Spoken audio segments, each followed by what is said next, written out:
The storm never left Neo-Arcadia. It hammered rooftops until the steel shook. It drowned alleys, turned gutters into rivers, and smeared neon signs into bruised streaks of color. The air stank of rust and chemicals, heavy with the Dominion's chokeholds. The city groaned beneath it all, alive in its suffering, as though the storm were the city's own restless breath. Some said the city dreamed when the storm raged hardest, that in the thunder the old voices whispered. Beneath the broken arch of a collapsed aqueduct, 3 figures huddled around a lantern that burned too faint to promise safety. The light quivered against the stone, fragile as their resolve. Lira drew her coat close, a parcel hidden beneath it. Inside were scraps of memory the Dominion had tried to erase. A cracked slate, a tattered page, fragments of old stories she guarded like her own heartbeat. She traced the faded letters with her thumb when no one was watching. She believed words could be weapons sharper than Kael's pipe, steadier than Yono's fist. She believed memory itself was rebellion. Her voice carried the weight of that conviction when she said, "They took our freedom. But worse, they took our ghosts. If no one remembers, we vanish twice." Kael crouched opposite her, pipe gripped hard, his shoulders hunched against the rain and the fear he never named. He had seen patrols take too many in the night, had felt the hole left when his brother never came home. The Dominion hadn't needed sparks or rebellion to erase him. A single complaint was enough. Kael had learned to listen for boots through the rain, to measure the rhythm of marching feet. Now, every sound in the storm pulled his jaw tight. "Patrols are late," he muttered, glancing toward the flooded street. "That means they're close, and if they're close, we shouldn't be sitting here." And Yono? He said nothing. He sat half in lantern glow, half in shadow. His hood dripped steadily, water tracking the line of his jaw, his fist pressed to the stone, trembling with the effort of staying closed. Inside him, the storm was worse. Sparks crawled over his skin, green and alive, begging to be loosed. Every droplet of rain seemed to whisper the same dare: let go. But he couldn't. Not here, not in front of them, not in a city where a single spark met death. The lantern guttered as the wind rushed through the arch. Shadows leapt across their faces like hunted things. Lyra's hand brushed Yono's arm, grounding him without words. Kael leaned forward, eyes sharp, ready to bolt or fight. The city's voice seeped through the rain. Pipes groaned. Signs buzzed. Somewhere distant, a siren wailed, then cut off too quickly, like a throat closed mid-song. Neo-Arcadia was a machine that forgot it had once been human. And yet, sometimes, Yono felt it breathe with him. Tonight, when the sparks pressed hardest against his skin, he thought he could hear the city's pulse, echoing his own. He clenched his fist tighter. Sparks hissed against his palms. The smell of ozone thickened. Kael's eyes darted toward him, suspicion flickering. But Lira only looked at him longer, as though she saw something beyond the glow he fought to hide. "Storm's heavier tonight," Kael muttered. "Storm's always heavy here," Lira answered softly, but her gaze didn't leave Yono. The lantern trembled, its flame bowing nearly to darkness, then leaping back. For a heartbeat, it seemed the city leaned in closer, the rain, the stone, and the broken wires in the walls, all waiting. Yono's chest rose, unsteady. He felt the choice clawing inside him. If he opened his hand, if he let the sparks go, the storm outside would meet the storm inside, and Neo-Arcadia would never be the same. But he stayed still, silent, afraid.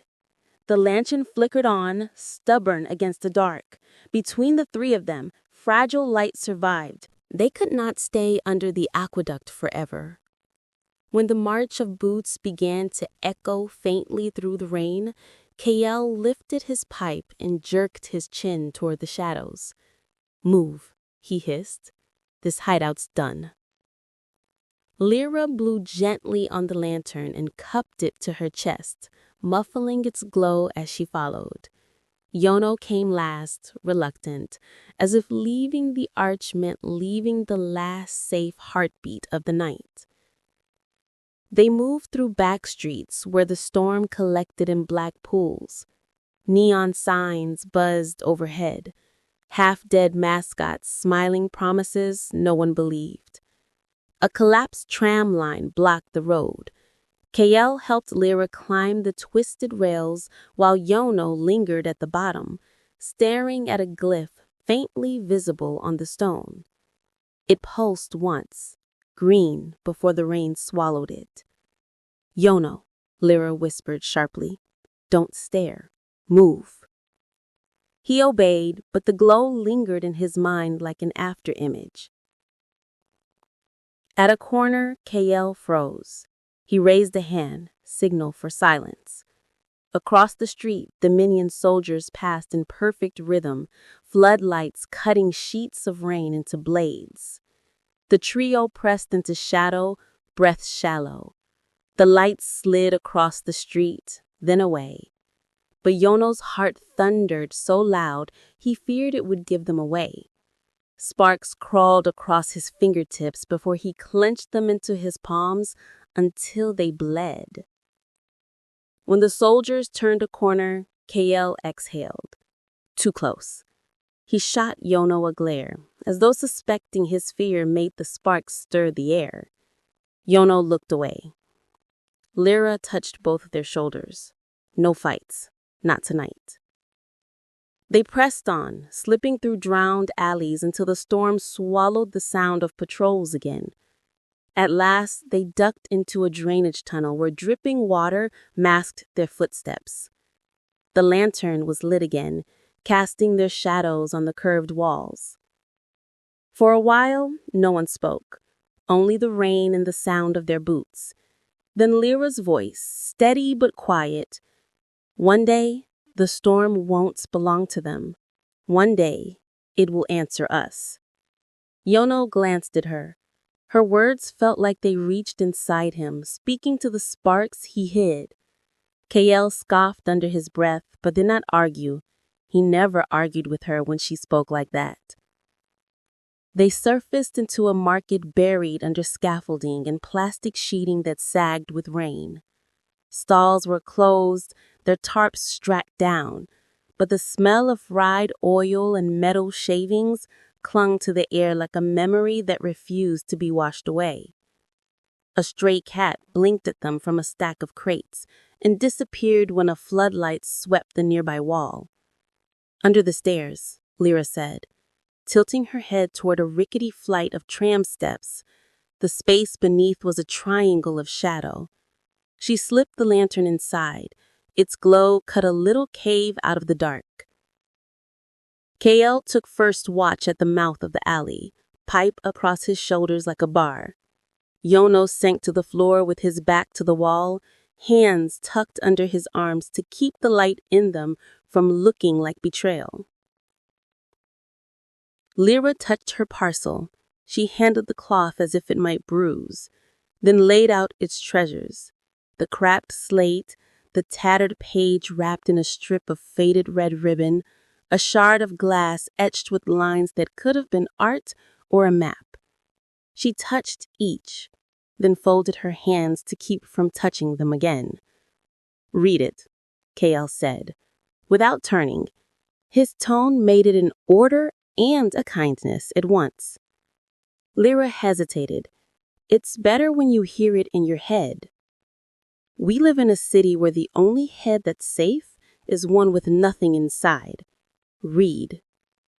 She smiled despite herself and unfolded the page. The letters were faded, some eaten by mildew, but they still made music when she gave them breath. "When the rain learns your name, hide it under your tongue. When the city forgets its own, scratch them on the wall. When they take your voice, speak with your hands." Yono closed his eyes. The words moved in him, finding places that hurt without knowing why. The sparks calmed, listening. Lira turned the shard of glass in the lantern light. The etched lines caught and threw it back. My grandmother said this came from before, the old rails. She said the city remembers how it was built, even if we don't. She glanced at Yono. Maybe the city wants to remember us too. Cities don't want. People want.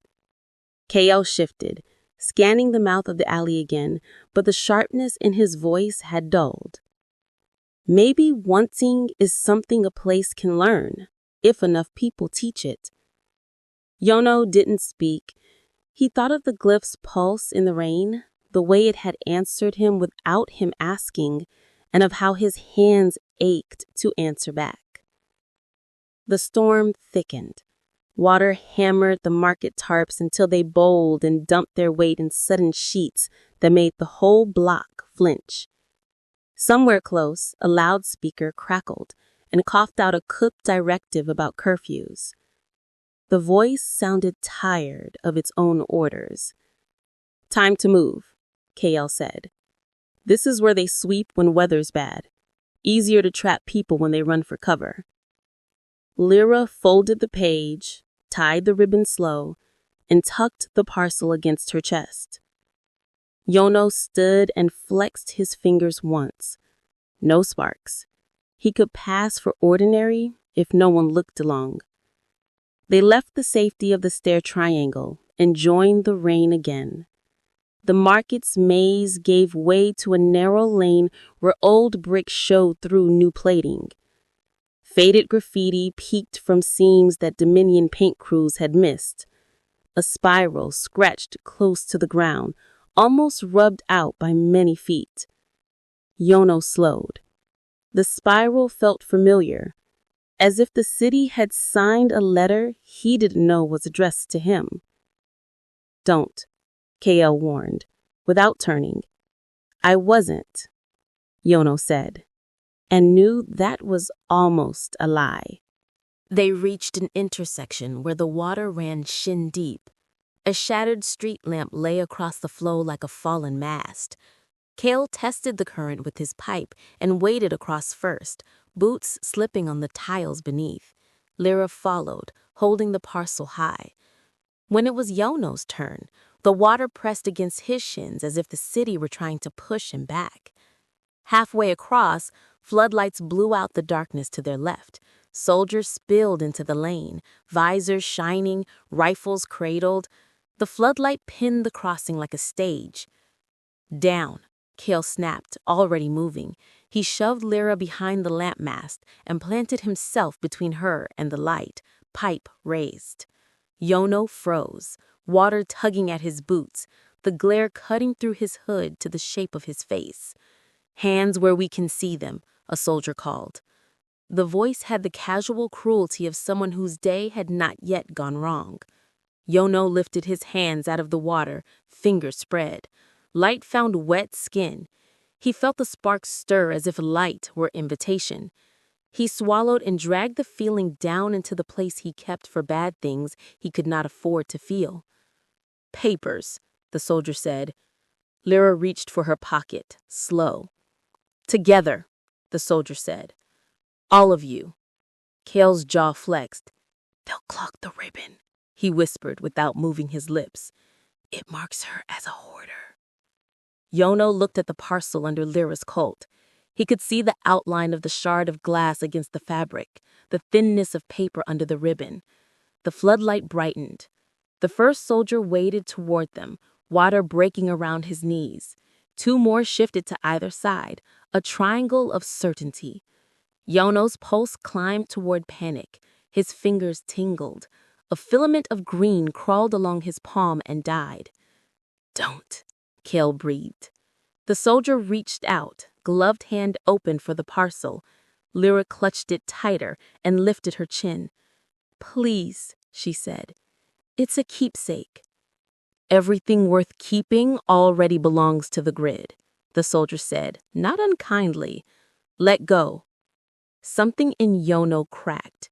Not a decision, not yet. Just a hairline fracture in the wall he held against himself. The floodlight flickered. so did his restraint. Yono took a step forward, heels sliding on tile. His shoulder bumped the broken lamp mast. It shifted, rolled, and smacked into the soldier's shin with a hollow clang. The man stumbled. His hand, reaching for the parcel, slapped water instead. He cursed, grabbed for purchase, and found none. Kael moved like a sprung trap. His pipe cracked against the soldier's wrist, fast, precise, cruel. The rifle fell into the water. Kael kicked it down the lane. Yono seized the mast with both hands and shoved hard. The wet steel slid into the knees of the two flanking soldiers, toppling them backward into the current. "Run!" Kael shouted. They ran. They ran blind, with the water tugging like hands and the floodlights tearing at their shadows. Shouts ricocheted off walls. A siren somewhere tested its voice. Yono's feet found the far side of the crossing. Lira's hand found his sleeve and held. Kael's breath was a raspy metronome just behind them. They cut left, then right, and slammed through a hanging plastic curtain into a storage bay that smelled of oil and damp rope. Kael dragged a crate in front of the entrance and dropped, chest heaving. "Nice accident," he said to Yono once he could breathe. Yono stared at his hands. They shook. It wasn't... He didn't finish. The floodlight had flickered when he had started to lose control. The mast had rolled when he had touched it. He had not meant to do either. Lira pressed her forehead to the parcel. "We can't keep nearly dying every time it rains," she whispered. Then fiercer, "We can't keep nearly dying for paper and glass." Kael looked at her like he wanted to argue and couldn't bring himself to. He said, "We die for plenty of stupid things. At least yours doesn't squeal when you hit it." A clatter outside snapped all three upright. Boots, voices. The crate shuddered as someone pushed from the other side. Yono's hands went cold and hot all at once. He could feel the filament inside him waiting for a command he had never given. He closed his eyes. The storage bay hummed faintly. The whine of a generator somewhere, the drip of a leak finding metal, the tiny refusal of light bulbs to accept damp. "Back wall," Kael hissed. "There's a vent." They stumbled through the dim, tripping on coils of cable, shouldering past stacked bins. The vent was a narrow rectangle screwed into the wall. Kael jammed his pipe through the mesh, levered. The screws screamed and spun. The crate at the entrance slid an inch. A gloved hand found the gap and wedged in. "Faster," Lira breathed. Kael's arms trembled. "I'm trying." Yono stepped in beside him. He didn't think more strength. He thought less resistance. He pictured the screws remembering what they had been before someone told them to hold. A soft crack popped through the metal. The vent cover came away clean in Kael's hands. Kael blinked and didn't ask. He shoved the cover aside. Go. Lira slid head first, parcel hugged tight. Yono followed, scraping his elbows. Kael came last, dragging the cover behind him. He held it in place with his knee while he wriggled through and yanked it into the duct just as the crate outside gave and the door banged open. They lay in the metal throat of the building, breath held, faces lit by a thread of light through the seam. Boots thumped. Someone cursed the mess. Another voice said, "Search the bays," and the boots passed deeper into the building. In the vent, Lira's breath ticked like a watch. Kael pressed his cheek to the cool metal and closed his eyes. Yono stared at his hands in the thread of light. No glow now, only scratches. "Thank you," Lira whispered. "For what?" Yono asked. "For not letting go." He didn't say, "I nearly did." He didn't say, "Something in me already has." He swallowed the words and tasted rust. The vent spilled them into a service corridor that joined a stair that remembered being used by people who knew where they were going. Up one flight, then another, across a landing where a mural used to be and was now gray paint with ghosts of color. Through a door propped by a brick with Dawn written on it in chalk. Dawn might have been a man, or a warning, or a joke. They came out near the river. If the slow brown muscle of water that hauled garbage in old dreams past resting docks could be called that. Barges hulked like sleeping beasts, chains hung like dead vines. The rain made constellations in the puddles and then erased them. Lira stopped under an awning and set the parcel down to check the ribbon. Her fingers were gentle but quick. Kael scanned the quay with the hunter's look that never left him. Yono leaned on a pillar and let his head knock against it once, soft, the way you do to remind a headache who was boss. "What now?" Kael asked. "Home," Lira said. "We don't have one," Kael said without heat. "We have places that aren't trying to kill us yet." "Then one of those," Lira said. "The lower tunnels, the old tram spine." Kael nodded. "We can cut through the pipeworks by the spill gate. Noise will hide us. If the grid's awake in the tunnels," he cut himself off. "If the grid's awake," Yono asked. "Nothing, just ghosts." They moved again, a little slower now, feet sore, eyes raw from glare and fear. The storm eased to a steady pour, like the city had made up its mind about something. At the mouth of the spill gate they paused. Water thundered through a grill that had eaten men whole when they thought they were strong enough to cross it. Barges hulked like sleeping beasts. Chains hung like dead vines. The rain made constellations in the puddles and then erased them. Lira stopped under an awning and set the parcel down to check the ribbon. Her fingers were gentle but quick. Kael scanned the quay with the hunter's look that never left him. Yono leaned on a pillar and let his head knock against it once, soft, the way you do to remind a headache who was boss. "What now?" Kael asked. "Home," Lira said. "We don't have one," Kael said without heat. "We have places that aren't trying to kill us yet." "Then one of those," Lira said. "The lower tunnels, the old tram spine." Kael nodded. "We can cut through the pipeworks by the spill gate. Noise will hide us. If the grid's awake in the tunnels," he cut himself off. "If the grid's awake?" Yono asked. "Nothing, just ghosts." They moved again, a little slower now, feet sore, eyes raw from glare and fear. The storm eased to a steady pour, like the city had made up its mind about something. At the mouth of the spill gate they paused. Water thundered through a grill that had eaten men whole when they thought they were strong enough to cross it. Barges hulked like sleeping beasts. Chains hung like dead vines. The rain made constellations in the puddles and then erased them. Lira stopped under an awning and set the parcel down to check the ribbon. Her fingers were gentle but quick.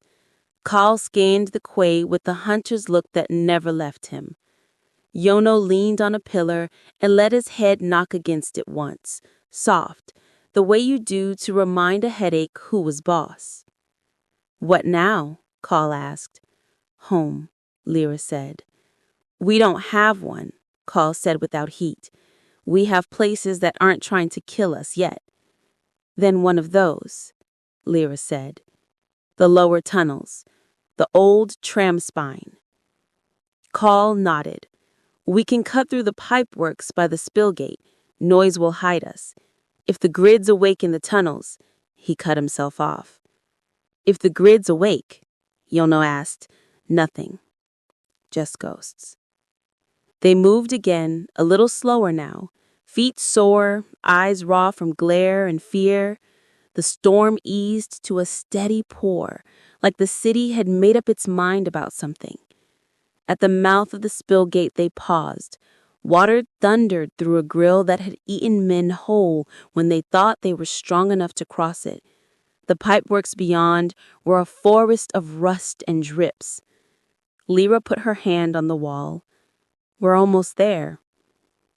Yono set his palm beside hers. The stone was cold, but a slow warmth swam up to meet his skin as if the wall had been waiting to be touched. He pulled away quick and shoved his hands under his arms again. Kael didn't see, and that was a mercy. Kael had gone ahead to test a catwalk, bouncing on his heels to see if it would hold. He said, "It'll complain, but it'll carry us." They crossed single file, the spill roar filling their ears. Lira's lantern threw a trembling path on wet metal. Halfway across, the catwalk gave a little sob and dropped an inch. Lira gasped and clutched the rail. Kael jogged back 2 steps and put his weight opposite the sag. He said, "Keep going. Talk to it nice." "What do you say to a bridge?" Lira asked, laughing breathlessly. "Same thing you say to a person you want to cross," Kael said. "Please."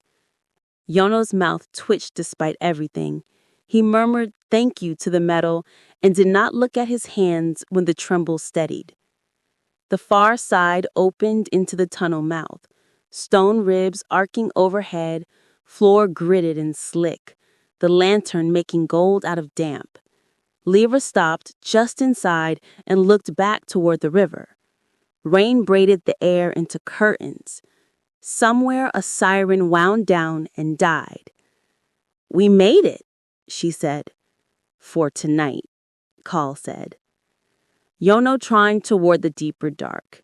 He felt the pull, soft, insistent, as if the tunnel were a throat and he were a word about to be spoken. He wasn't ready, but the storm didn't ask if you were ready. It asked if you were there. They went in. The tunnel took them the way old places take those who remember to be quiet. Steps, breath, drip. The lantern's little empire of light moved with them, and the city's pulse adjusted its rhythm to keep time. Yono brushed his shoulder against stone. A faint spiral glowed where the contact didn't, brightened like a held breath, then dimmed as the lantern moved on.